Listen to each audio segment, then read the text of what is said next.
is now in session.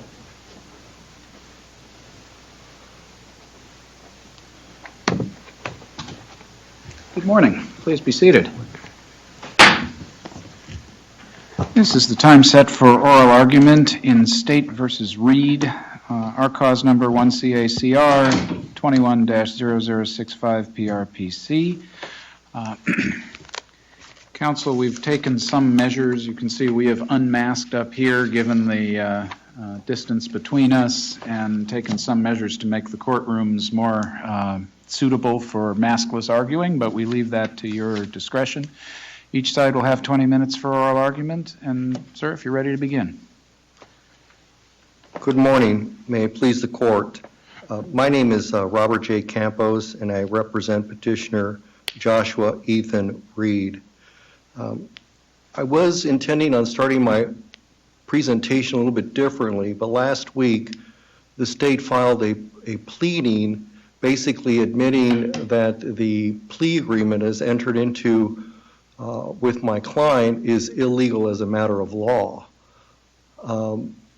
Given that the state's position now that the actual plea is illegal as a matter of law, I was wondering if it would not make more judicial sense for this court to order, vacate the argument today, remand this case back to the trial court with an order to vacate the plea agreement and enter into an... Well, why would we do that or just issue a decision if we agree with the state?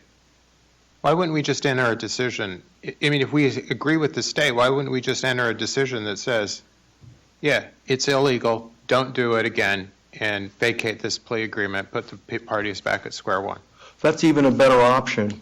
That's even a better option. The court can, in my opinion, also elect to proceed in that manner. Well, this may be a short argument today, but I think we should get all the arguments on the table. We'll hear what the state's position is, but this is our opportunity to discuss the merits of the petition. Thank you. Mr. Campos, I do have a couple of questions. Do you agree with the state that this plea agreement, the crime committed or the crime in the plea agreement is not a crime? I agree with the state that under Arizona law, you cannot intentionally attempt to commit a reckless act or a negligent act. ARS 13-1001. Okay, so you agree with that? Yes, I do.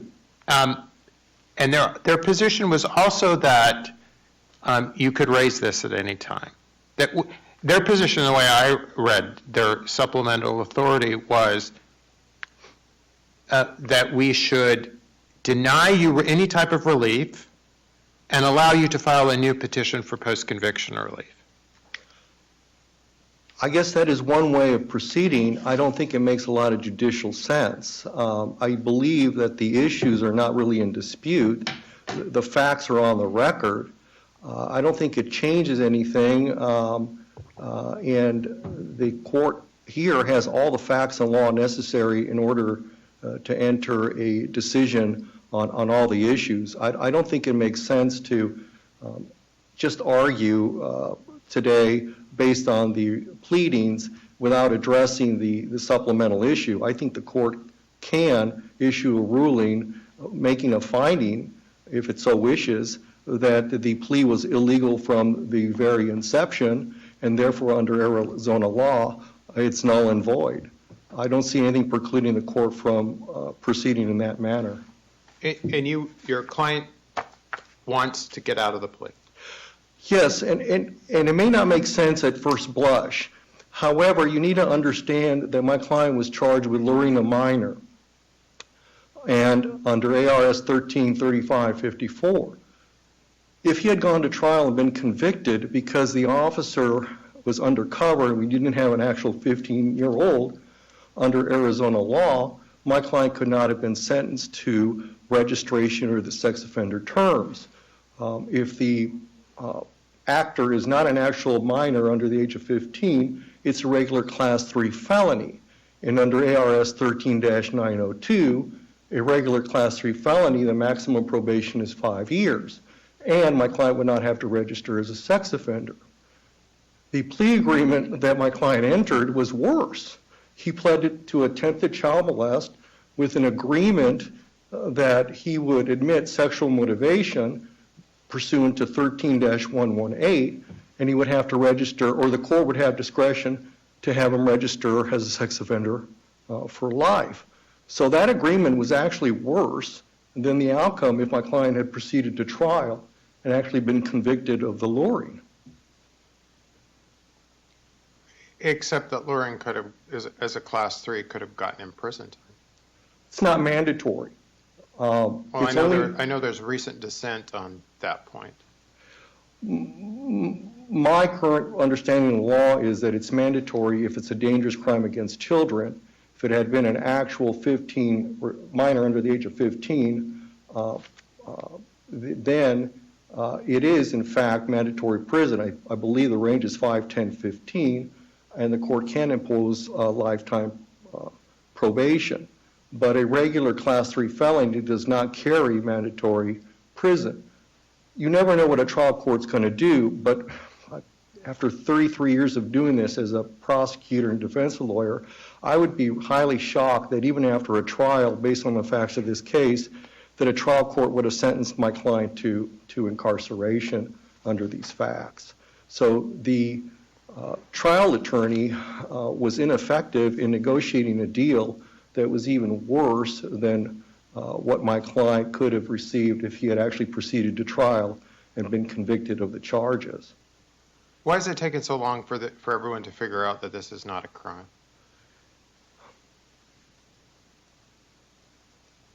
I think as lawyers we fall into a trap that we don't read the statutes because we deal with them so often. I must admit I fell in that trap until preparation for oral argument. And I also did see that ARS 13-1001 requires a specific intent, intentionally. It also struck me about the same time it struck the state that you can't attempt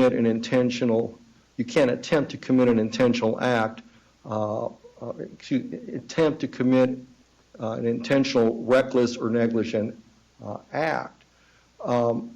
The attempt of child molest would have been fine if my client had been pleading to ARS 3623B1, I think it is. 133623B1, which requires an intentional act of child abuse. And then you could have had an attempt, but not on the B2 or B3 subdivisions, which were recklessly and negligently in that order.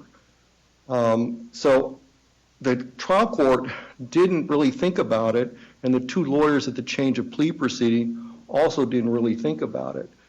But that's not the only thing that was wrong with this. Assuming that that is lawful, assuming that the court somehow finds that that is still a lawful plea, my client pled to a Class 1 misdemeanor because the factual basis given was for attempt to commit a negligent crime. So it kicked the Class 6 felony into a Class 1 misdemeanor. So there was never a factual basis for even that charge. I know that the state has argued below and here that the trial court could have used other facts, the pre-sentence report, police reports, other facts, in order to make a factual basis. And I absolutely agree with that. Superior Court trial judges do that all the time. However, what they do is they'll defer acceptance of the plea in order to review that material. The record is devoid that Judge Conannon did that. And the state has not pointed to this court what from the pre-sentence report or police report the trial court could have gathered in order to make a finding that there was sufficient factual basis that my client recklessly attempted to commit child abuse. It just wasn't there. Furthermore, Judge Ostrowski made a finding on the record that he too understood that Judge Conannon did not look at any additional information prior to accepting the change of plea. So there was no factual basis. The other interesting twist here is that there was no factual basis submitted as to whether or not this was a sexually motivated crime.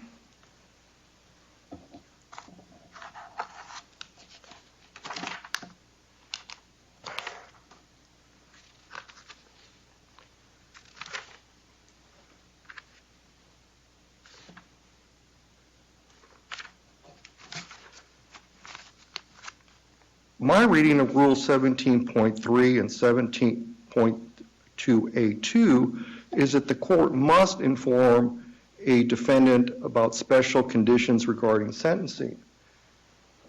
The sexual motivation statute 13-118 gives a defendant some really serious rights. One is that a fact finder must have sufficient evidence that the actor committed the crime with sexual motivation.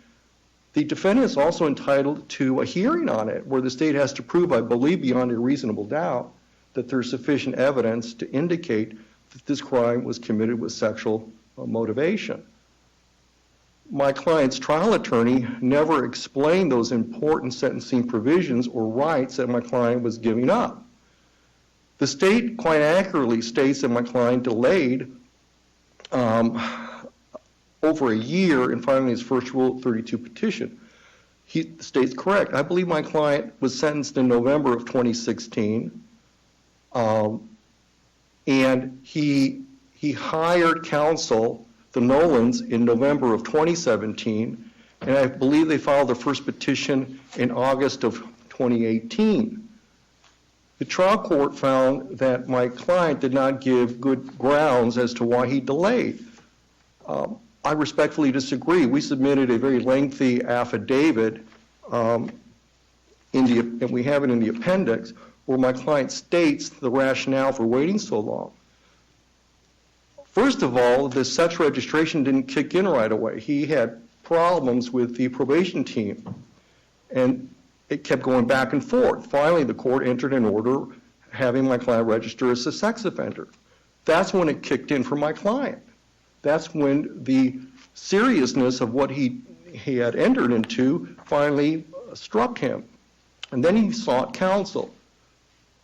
The bar complaint issue, I think, is important for this court to see that my client was very diligent. Why would we get into all of that if the ultimate issue is decided as you've said, and the state, whether the state concedes that it's not time barred? I don't think the state concedes. I think the state's position is... You can raise that issue of getting out of the plea at any time. Correct, under the supplemental pleading. That is correct. Okay. So we don't need to get into what happened to the Nolans and all that other...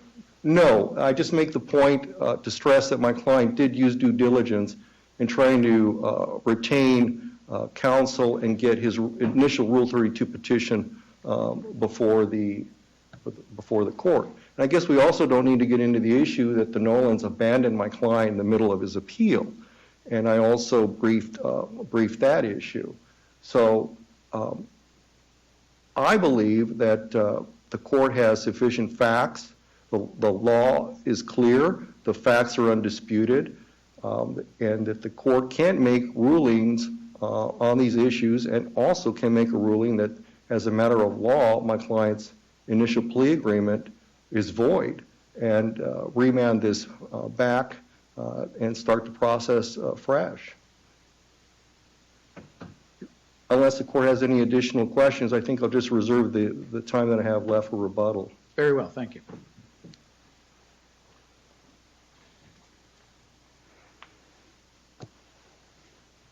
I'm Daniel Strange with the Maricopa County Attorney's Office on behalf of the state. The petition, or the pleading that was filed by the state, does acknowledge an error that we discovered, and I know it was filed late, but that's when it was discovered, and as soon as we could, we brought it to the attention of the court and the defense. However, that issue, to this day, has not been raised before a superior court by the defendant. The Arizona Court of Appeals has repeatedly held that they do not address arguments raised for the first time on review. The rationale behind that used to be Rule 32.9. Mr. Strange, you're telling us that we can address an issue that we all agree on? Your Honor, I'm telling you that because it was not raised, you should not address it, and that's the upside to the system of having multiple courts review a stipulation. I mean, and nobody is contending that this plea agreement was anything other than void. We noticed that on our own. Are you saying we couldn't have raised it sua sponte? I believe you could have, Your Honor, and Here we are. I understand that. There is situations where a defendant might not have the ability to raise a claim before the Superior Court due to timeliness. And in the interest of justice, the appropriate thing would be ignoring timeliness, ignoring the rules of preclusion, and providing that defendant with relief. In this instance, there is a means for the defendant to get relief, and quite frankly, it can be done quicker than this court can grant relief, by the defendant filing a new petition. The state has already... If we issue a decision pretty quickly saying, no, this isn't a plea, this crime does not exist in Arizona, so we vacate the plea agreement and everybody starts at square one. How is that any quicker than what Judge Ostrowski could do? Your Honor, last Thursday, when I discovered the issue, I contacted defense counsel and made an offer that as soon as he would file a petition claiming a Rule 33.1H claim, the state would concede in lieu of a response. We would work with the defendant and the Superior Court to get expedited relief. I believe that could be done in a matter of a week or two, assuming once the defendant files that petition. In fact, yesterday I informed the defendant that if he filed a new petition yesterday, prior to the hearing today, I would file a concession in lieu of response and contact the Rule 32 Management Unit to ensure that that gets done. The upside of that process is that it does not require this court to make rulings based on no record. Well, we do have a bit of a record here, and while I really do appreciate the state's forthrightness and willingness to work with the defense on this, we're here today. We have an issue that both counsel noticed relatively recently, and quite frankly, the court noticed internally. I don't see any more efficient way to dispose of this than simply to dispose of it. I don't understand what benefit there is either to the system or either party from sending it back to have another judge do this.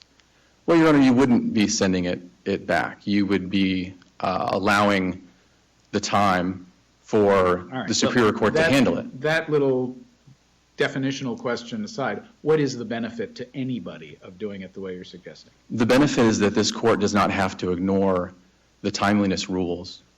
The pleadings filed by defendant, both in his first PCR and his second PCR, were untimely. Okay, then let me ask you about this. Because as I envision it, there are two potential grounds that this could be timely. Number one is it's a claim of actual innocence, and number two, it's a claim of an illegal sentence. And both, to some extent, I think are agreed upon as having validity in this context. So would you support a rule that says either claims of actual innocence or illegal sentence can ever be time barred? I would not, Your Honor. So if we're there, then why don't we simply dispose of this petition? I would disagree with the court respectfully that a claim of an illegal sentence, I apologize, you're referring to a claim of illegal sentence under 33.1C? Oh, a claim, yes, a claim of illegal sentence or a claim of actual innocence. It seems to me, though there may be some lack of clarity in the law about this, it seems to me that those are fundamentally not time barrable. I agree. My answer to the previous question was considering the illegal plea to be a 33.1A claim, so I apologize. Okay. I do agree that the rules applying to C and H subsections, not that they can't be time barred, Your Honor, but that in this instance the state would agree not to raise a time bar issue. But the time... And the rules of preclusion, I mean, as long as we're there and we're talking about it, the rule of preclusion is discretionary. Because the rule specifically says, if the notice does not provide sufficient reasons why the defendant did not raise the claim in a previous notice or petition or in a timely manner, the court may summarily dismiss the notice. It's discretionary. And we have held, the Court of Appeals has held, that applies to us as well, that we may do that. And I agree, Your Honor. I don't believe that the rule of preclusion under 33.2 would be the rule that would not bar, but be the rule that this court would have to consider. The rule of timeliness under 33.4 would be the rule that would be more difficult for this court to get around. And what I don't want this court to do is to try to formulate a response and have to make a ruling that would be inconsistent with Rule 33.4 when the defendant can get relief. This court can defer issuance of any ruling, or it could just... What's 33.4 that you're so concerned that we're going to mess up for you? Your Honor, Rule 33.4, B3A and B3D. B3A sets the time limits for original claims under Rule 33.1A of to 30 days or 90 days after the entrance of plea, or 30 days after the issuance of a mandate. I'm sorry, just 90 days, because obviously the mandate wouldn't apply. 33.4B3D allows the court, or allows a judge to find that ruling is not untimely if the failure to file the notice was not the defendant's fault. That language is identical to the language used in Rules 32.1F and 33.1F. That language... Hold on, but Rule 33.2B clearly makes a timely manner discretionary with the court, and it doesn't apply in any circumstance, as you just said, for a claim of actual innocence. He's innocent of the crime charged because it doesn't exist. I mean, the crime convicted because it doesn't exist. I agree, Your Honor. It would only apply under 33.1A claims. It would require the court to interpret, to rule on the 33.1H claim at this point would require the court to interpret the rules to allow that claim. And the court does not know, there are no facts before the court about when the defendant discovered this claim, about when... Do we care? I believe you should, because that's what timeliness requires. It requires under C through H claims a discovery. Timeliness is based on discovery of the I thought we petition. just agreed that actual innocence and illegal sentence weren't even subject to timeliness requirements. Did I misunderstand you? No, they are subject to a timeliness requirement under 33.4B3B. So you could imagine a world in which somebody actually innocent is compelled to sit in prison for the rest of their life because their petition was untimely. The rules imagine that, Your Honor. Okay. I must admit that my imagination may be a little bit shorter than that of the rules. And if the court disagrees with that, that's the court's prerogative, but that is what the rule says. Mr. Strange, I thought you said in your supplement authority that it wouldn't apply to an H claim. In this case, the state would be prepared, if an H claim was raised, to not... I don't believe it would, based on the facts as I understand them outside of the record. Do you think though, that standing as a representative of the state, you could argue for an interpretation of the rules that says, yes, they do contemplate that some innocent people will stay in prison? I think that the court itself has said that, yes. And would you... I would like to know what case. I would really like to know what case has said, we don't care if somebody's innocent, we're going to impose this procedural rule.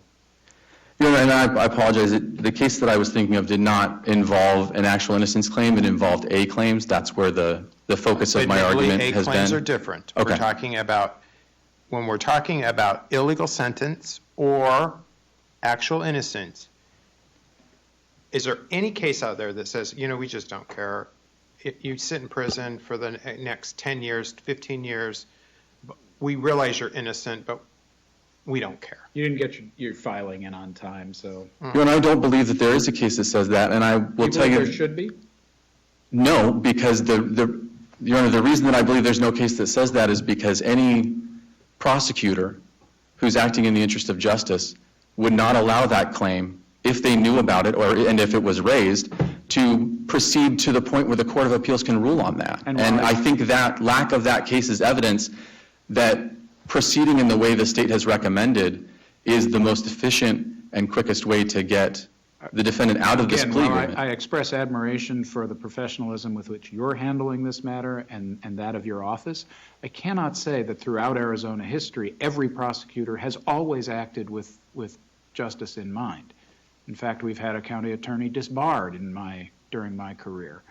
And I do think that the courts still serve some vestigial purpose in assuring that the right people are in and out of prison. So merely having faith that the prosecutors are going to do the right thing doesn't quite sell me. I understand that, Your Honor, and all I can do is cite to the rule, and 33.4B3B does provide a time limit. It says that in a successive or untimely petition, a defendant may raise claims now under 33.1B through H in a timely, I can't remember the exact language and I apologize, but basically in a timely manner after they are discovered. I can take defense counsel's avowal that they were discovered around the same time as the state, and we can proceed on that.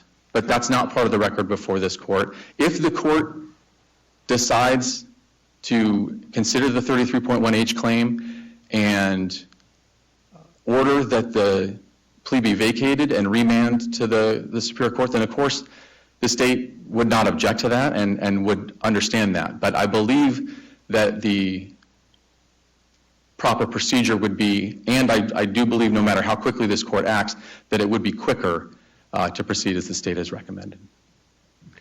Almost sounds like a challenge. I have a question, and I'm going to ask you the same question I asked Mr. Campos. Why did it take so long for everybody to determine that this isn't a crime? Your Honor, honestly, it was not on my radar.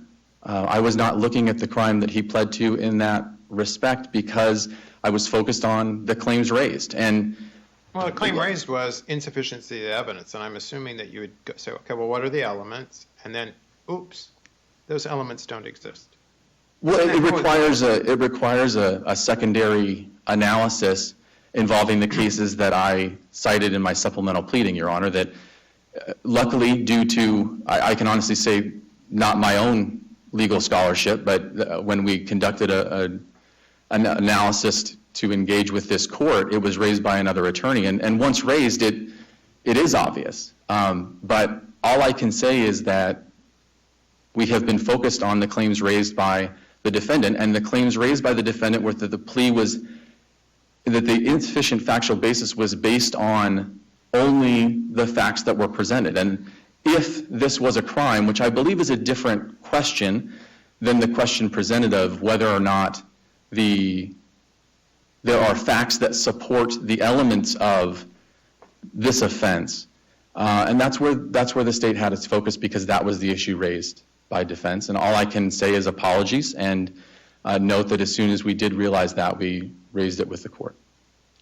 I don't think anybody's criticizing the state for discovering the issue somewhat late. Years have passed without people noticing this. But as you say, once you notice it, it's pretty obvious. And it's so fundamental to the jurisdiction of the court, speaking broadly about jurisdiction, that it would seem odd to insist on going through some sort of procedural mechanisms when the defect challenges the very ability of the court and the state, frankly, to maintain this prosecution. Wouldn't the right result here be to take what everybody agrees is the law and simply to accept the argument at this stage? I don't think the rules quite contemplated a situation like this. I agree, Your Honor, and that's why I have said that if that's what the court wants to do, the state would not object. Okay.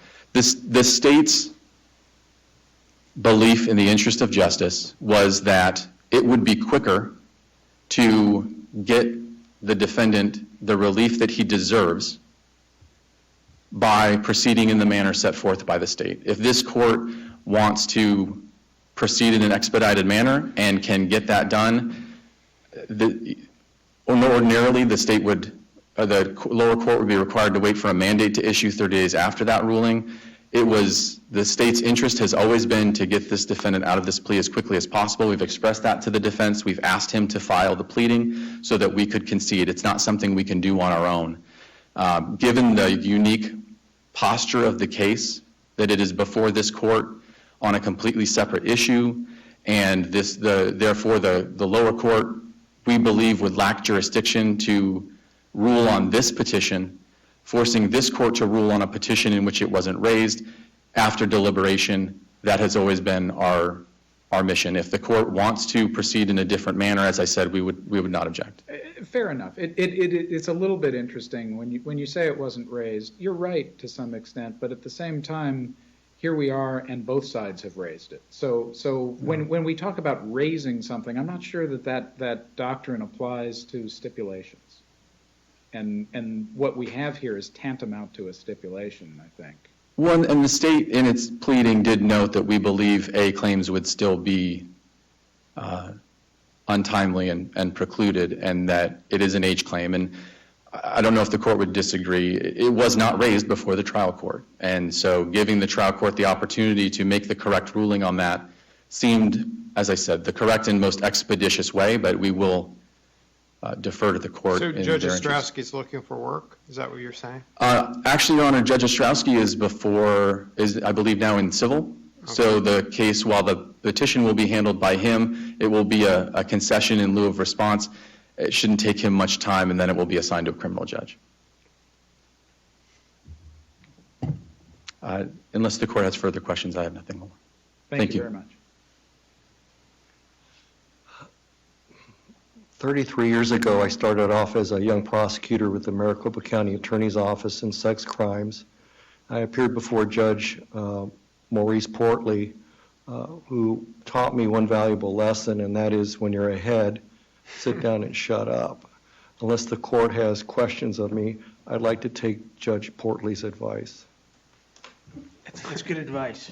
You've learned well. Thank you. All right, thank you to both counsel for your participation today. Actually, a more interesting issue than it would seem at first blush, and we appreciate your efforts and professionalism. We are going to recess now to allow the next argument to set up, and as far as this matter goes, it's under advisement. A written decision will issue.